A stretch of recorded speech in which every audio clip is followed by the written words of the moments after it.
zašto imam ja ovu djecu, samo čekaju mene i na gotovo čekaju. Ko je sad? Hallo Nachbar, Ex-Nachbar. Otkud tebe ovdje? Was machen hier? Ich wollte nur mal schauen, wo du wohnst. Bin dir hinterhergefahren. Pa ti nisi normalan. Willst mich nicht hereinbitten? A ja kom, nemoj mi se tu kezit da te svi čuju. Schick, schick hier, nicht schlecht. Schön je stan, ha? Naja, Nachbar, fast so schön wie meine Wohnung. Ti se besa, ti se puno veće od tvog stana. Ist zwar größer, aber eins ist sicher. Hier bezahlst du viel, viel mehr. Komšija, nein, gleiche wie viel deine Bezahlung machen. Das glaube ich dir nicht ganz, Nachbar. Die ist einiges größer, dann zahlst du auch ein klein bisschen mehr. Die sagen diese große.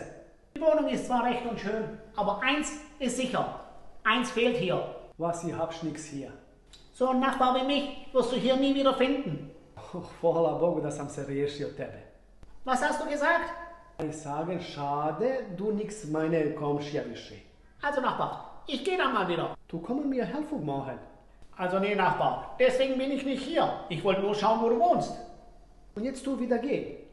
Ja, was soll ich denn hier? Du hast kein Bierchen und keine Cevapcicis. Also gehe ich wieder. Tschüss. Hajde Komšija, čus, da Bog da ti zaboravim u ovcu.